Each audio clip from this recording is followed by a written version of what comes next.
Hi అండి, అందరూ ఎలా ఉన్నారు? నేను చాలా బాగున్నాను.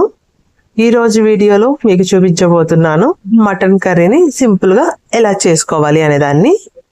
ముందుగా కేజీ మటన్ తీసుకొని ఉప్పు పసుపు వేసి బాగా క్లీన్ చేసి పక్కన పెట్టుకోవాలి. అలా క్లీన్ చేసిన మటన్ని ఒక బౌల్లోకి తీసుకొని ఒక స్పూన్ ఉప్పు, ఒక స్పూన్ కారం, హాఫ్ టీ స్పూన్ ధనియాల పొడి, కొద్దిగా గరం మసాలా వేసి ముక్కలకి అంతటికి పట్టేలాగా బాగా కలుపుకోవాలి. ఇలా అంతటిని బాగా కలిపి ఒక హాఫ్ అన్ అవర్ మూత పెట్టేసి పక్కన పెట్టేయాలి. ఇలా మూత పెట్టి పక్కన పెట్టుకుంటే ముక్కలకి అంతా ఉప్పు బాగా పడుతుంది. హాఫ్ అన్ అవర్ తర్వాత కుక్కర్ తీసుకొని కుక్కర్లో ముందుగా మ్యారినేట్ చేసి పెట్టుకున్న మటన్ మొత్తాన్ని కుక్కర్లో వేసి తగినన్ని నీళ్లు, అంటే నాకు ఇక్కడ హాఫ్ గ్లాస్ వాటర్ పట్టింది. సో తగినన్ని నీళ్లు పోసుకొని మూత పెట్టేసి స్టవ్ ఆన్ చేసి మీడియం మంట మీదనే, లేత మటన్ అయితే కనుక 6 నుంచి 7-8 విజిల్లు అయితే సరిపోతుంది. అదే కొద్దిగా ముదిరిన మటన్ అయితే కనుక ఒక 12-15 విజిల్ పెట్టుకోవాలి. అలా పెట్టుకున్న తర్వాత ఇవి విజిల్ వచ్చేలోపు ఈలోపు ముందుగా కట్ చేసి పెట్టుకున్న ఒక పెద్ద సైజు ఆనియన్, ఒక టమాటోని చిన్న చిన్న ముక్కలుగా కట్ చేసి ఇందులో వేసుకోవాలి.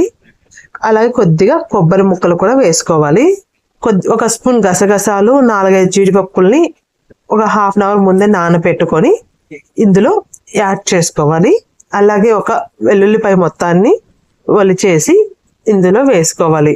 ఇలా నానబెట్టిన గసగసాలు, జీడిపప్పు కూడా అంతా వేసుకున్న తర్వాత కొద్దిగా ఉప్పును కూడా యాడ్ చేసుకుందాం. ఇలా ఉప్పును కూడా అంతా యాడ్ చేసుకున్న తర్వాత దీంట్లో కొద్దిగా మసాలాలు, అంటే ఎలాచి, దాల్చిన చెక్క, లవంగాలు, ఇవి కూడా కొద్దిగా వేసుకొని మెత్తగా పేస్ట్ లాగా మిక్సీ పట్టుకోవాలి. ఇలా పట్టుకున్న దాన్ని ఒక స్టవ్ ఆన్ చేసుకొని పెనం పెట్టి పెనంలో 3 స్పూన్లు ఆయిల్ వేసి ఆయిల్ హీట్ అయ్యాక కొద్దిగా ఆవాలు వేసుకుందాం. ఆవాలు కూడా బాగా చిటపట్లు ఆడిన తర్వాత ముందుగా మిక్సీ పట్టి పెట్టుకున్న పేస్ట్ని ఈ ఆయిల్లో వేసుకోవాలి. ఇలా ఆయిల్లో వేసుకున్నాక అలాగే కొద్దిగా కరివేపాకును కూడా ఇందులో వేసుకొని మొత్తాన్ని బాగా వేపాలన్నమాట. ఇదంతా మీడియం మంట మీదనే వేపుతూ ఉండాలి. ఇలా పచ్చివాసన పోయే వరకు వేచిన తర్వాత ఇందులో కొద్దిగా అల్లం వెల్లుల్లి పేస్ట్ని వేసుకోవాలి. ఈ అల్లం వెల్లుల్లి పేస్ట్ కూడా వేసుకున్న తర్వాత మళ్ళీ బాగా కలుపుకొని మీడియం మంట మీదనే పచ్చివాసన పోయేలాగా చూసుకోవాలి. ఇలా మీకు ఇక్కడ ఆయిల్ తక్కువ అనిపించింది అనుకోండి, మనం మిక్సీ పట్టుకున్నాం కదా, ఆ మిక్సీలో పేస్ట్ ఉంటుంది, ఇంకా దాంట్లో కొద్దిగా వాటర్ వేసుకొని ఆ వాటర్ని కొద్దిగా యాడ్ చేస్తూ ఈ పేస్ట్ అంతటిని బాగా కలుపుకోవాలి. ఇలా కలుపుకొని పచ్చివాసన అంతా పోయిన తర్వాత ఇందులో కొద్దిగా పసుపు, 2 స్పూన్ల కారం వేసుకొని మళ్ళీ బాగా వేపుకోవాలి.